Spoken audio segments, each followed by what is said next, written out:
Баршаңызға сәлем. Бүгін бізде «Сколько я буду любить тебя» дорамасы. Видео басталмас бұрын сіздерден өтініш, каналға тіркеліп, лайк басып, қолдап жіберсеңіздер. Гу есімді Шанхайда тұратын 30 жастағы әйел. Ол небәрі 12 жаста болғанда, миллионер әкесі қайғылы жағдайда қаза табады. Гу бала күннен өскен үйінен көшіп кетуге мәжбүр болады. Содан бері ол тынымсыз жұмыс істеп, сол үйді қайта сатып алуды армандап келеді. Алайда, оның мардымсыз жұмысы оған жеткілікті табыс әкелмейді. Осы кезде біз Люмин есімді сәулетші жігітпен танысамыз. Ол өзінің жобаларына қаржы құятын клиент іздеп жүр, бірақ әлі еш нәтиже жоқ. Кешке қарай екеуі де үйлеріне қайтады. Бір қызығы, олар ғимараттың бір пәтерінде тұратын сияқты. Гу кір жуып жатқанда, Мин кешкі ас дайындайды. Бірақ кенеттен Мин жуып жатқан көкөністер бір түрлі жолмен Гудың ваннасына түсіп кетеді. Сол сияқты Гудың ваннасындағы су Миннің ас үйіндегі раковинада пайда болады. Түнде олардың заттары түсініксіз түрде бір-бірінің пәтеріне ауыса береді. Бірақ екеуі бұған мән берместен ұйықтап қалады. Таңертең Мин бетінен соққы алып оянады. Гудың бөлмесі оның бөлмесімен бірігіп, алып кеңістікке айналған. Алғашында олар пәтерге ұры түсті деп ойлайды. Бірақ айналасына қарап, бөлменің жағдайын көрген соң таң қалады. Гудың терезесінің арғы жағында шуақты ауа райы тұрса, Миннің жағында жаңбыр жауып тұр. Олардың есіктері де бірігіп кеткен. Мин бірінші болып өзінің есігін ашады. Сыртта оған қалыпты көрінетін әлем бар.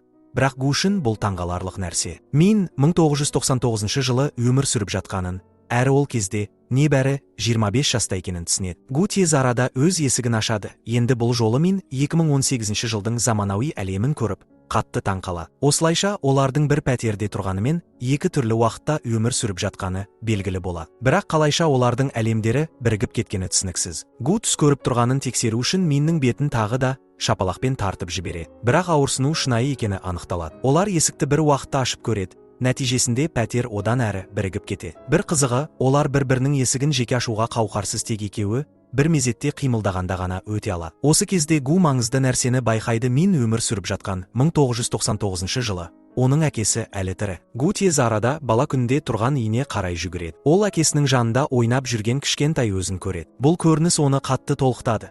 Бірақ ол оларға жақындамақ болғанда, жер шайқалып, оны тоқтатып тастайды. Үйге оралған соң, Мин де өзінің болашағы туралы білгісі келеді. Ол көшеге шықпай-ақ Гудың ноутбугын алып, әлеуметтік желілерден өзін іздеуге тырысады. Мин жаңа технологияларға таңғалып отырғанда, есімін тере бастаған сәтте жер тағы да шайқалады. Осылайша екеуі де бір нәрсені түсінеді: олар өздерінің өткен не болашақтағы нұсқалармен ешқандай байланыс орната алмайды.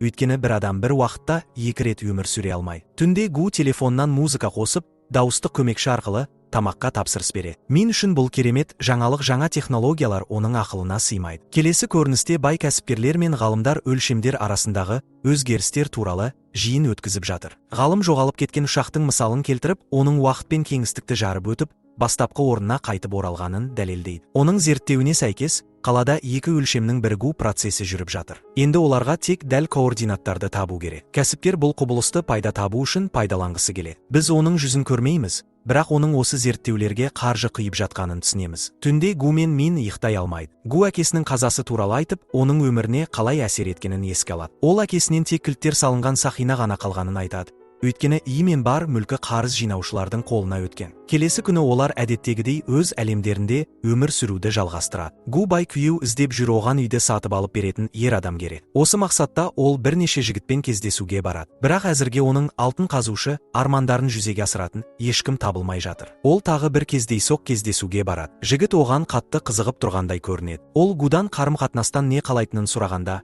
Гу оған үйдің виртуалды презентациясын көрсетеді. Жігіт өзіне үй сатқысы келіп жатқандай сезінеді, және бұл бірінші кездесу үшін тым ерсі көрінеді. Содан кейін Гу танысу қосымшасы арқылы бір ер адаммен танысады. Ол Гудың шартын тыңдайды да қуана келіседі. Бұл адам ауылшаруашылық бизнесінің иесі және миллионер болып шығады. Бірақ ол Гудан 2 есе үлкен және сөйлеген кезде өзін жеңілтек ұстайды. Соған қарамастан Гу оған мүмкіндік беруді шешеді. Жігіт үйдің алғашқы жарты ақшасын өзі төлеуге дайын екенін, бірақ қалған соманы екеуі бірге төлеуі тиіс екенін айтады. Олар бірге банкоматқа барып, ақшаны шешіп алуға кіріседі. Гу бірінші болып жинаған ақшаны алады да оны ер адамға ұстатады. Ол жігітті су әкелуге жіберген сәтте, ол алаяқ болып шығып, ақшамен қашып кетеді. Гу бірнеше сағат бойы банктың алдында тұрып, полицияның келуін күтеді. Ал бұл уақытта Мин дәретханада жайбарақат су ішіп отыр. Мин дәретханада отырғанда, байқаусызда өз компаниясының бас директоры мен менеджері Джауның әңгімесін естіп қала. Олар алдағы бизнес жобасы туралы талқылап жатыр. Бас директор кеткеннен кейін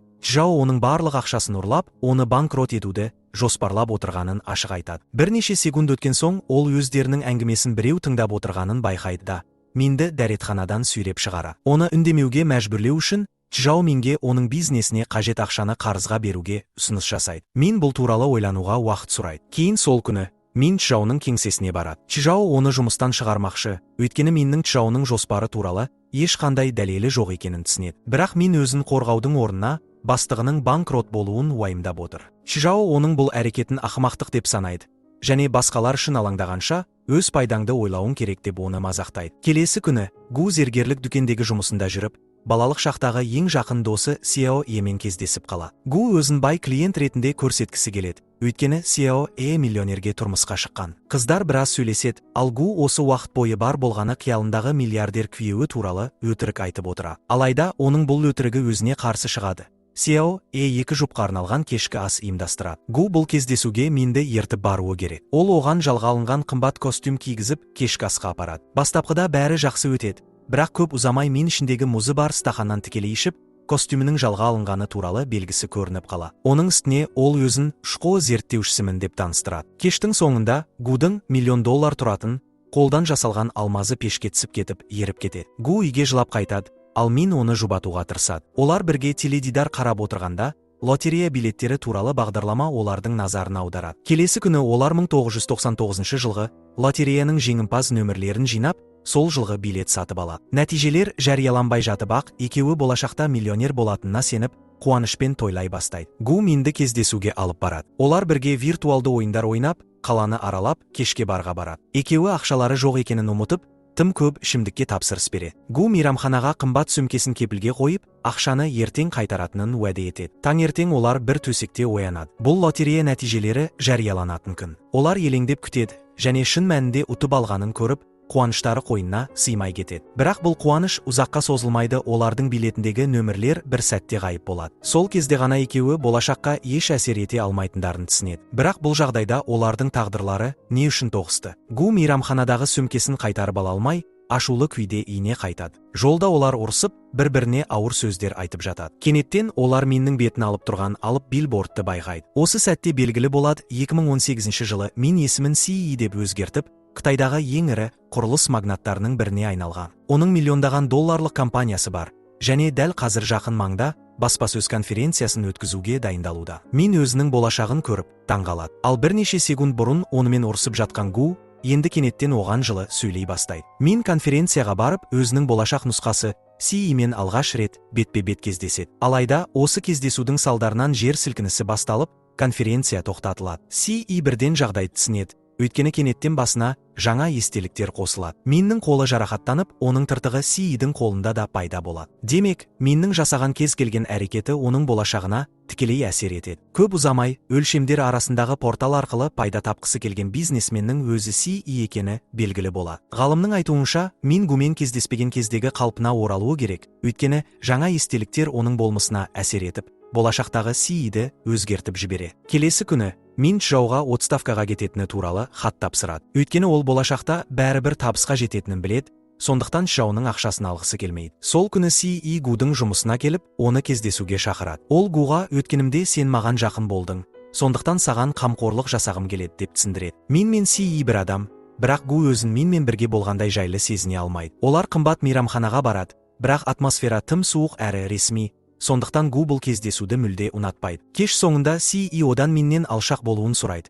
Өйткені Гудың араласуы Миннің өз тағдырынан адасып кетуіне себеп болуы мүмкін. Ол Гуға арманындағы үйді алып беруге уәде етеді, бірақ бұл тек оның адалдығы үшін ғана. Гу келісім береді, бірақ үй үшін емес, Миннің болашағы үшін. Ол түнде үйіне қайтып келіп, Минді құшақтап, оны тастап кететінін айтады. Сондай-ақ Си оған Чжаоның ұсынысын қабылдауға кеңес бергенін жеткізеді. Келесі күні Гу пәтерден көшіп кетеді. Алайда оның есігін жауып үлгермей, қол шатыр ілініп қалып қояды. Бұл Минге Гусыз ақ 2018 жылға өтудің жолын ашады. Басқа жерде, компанияның бас директоры Чжаоны кеңседе ұстап алып, оның сатқын жоспарын әшкерелейді. Чжао сасқалақтап, бастықты басынан ұрып құлатады. Содан кейін оны мас қылу үшін арақ ішкізеді. Оның мақсаты адам өлтіруді жазатайым оқиға етіп көрсету. Гу бала кезіндегі үйіне оралғанда, оған Си мейрамханаға кепілдікке берген сөмкесін қайтарады. Си бұрылып кеткен сәтте, Гу оның костюміндегі жалға алынған зат белгіні байқайды. Осылайша ол оның шын мәнінде мен екенін түсінеді. Гу оны сүйіп, ақтық рет қоштасады. Екеуі де бұл олардың соңғы кездесуі екенін біліп, көз жастарына ерік береді. Мин үйіне оралған кезде, оған Чжаудан қоңырау келеді. Ол Минді көпірге шақырады. Чжао оған бас директорды өлтіруге көмектесуді сұрайды. Себебі бұл оның жазатайым оқиға болып көрінуіне мүмкіндік береді. Мин бірден бас тартады, бірақ Чжао оған, сен бұл іске әлдеқашан араласып кеттің, енді шегінуге жол жоқ дейді. Кенеттен Мин өткенде Сиидің осы ұсынысты қабылдағанын түсінеді. Дәл сол себепті Сии бүгінде табысты адам. Ол бас директор қайтыс болғаннан кейін Чжаоның орнын басып, өз империясын тұрғызған. Осылайша ол қатыгез, ақшаға ғана құмар адамға айналған. Бірақ дәл осы сәтте ғалам Минге дұрыс таңдау жасау мүмкіндігін береді. Мин бас директордың кілт салпыншағынан оның Гудың әкесі екенін түсінеді. Барлық уақыт бойы Гудың жетім болып өсуіне себепкер Сиидің шешімі екен. Осы жолы Мин қателігін қайталамауға бел буады. Ол бас директордың өмірін сақтап қалады. Сол сәтте 2018 жылғы зұлым Сии ғайып болады. Өйткені Мин болашақты өзгертті. Енді Гу ешқашан әкесінен айырылмайды. Осылайша оның өмірі мүлде басқа арнаға бұрылады. Бұл сондай-ақ қазіргі Гудың да жоғалып кететінін білдіреді. Соңғы көріністе Гу мен Мин өздерінің бөлмелеріне әртүрлі уақыттарда оралады. Олар бөлменің ортасында кездескен кезде Гу көз алдында ғайып болады. Ал бұл бізге алтын қазудың ешқашан жақсылыққа апармайтынын дәлелдейді. Достар, бүгінгі шығарылым ұнады деген ойдамын. Сіздерден өтініш: каналға жазылып, лайк басып, қолдап жіберсеңдер. Жаңа видеолардан хабардар болу үшін қоңыраушаны басыңыз. Бізді көргеніңіз үшін рахмет.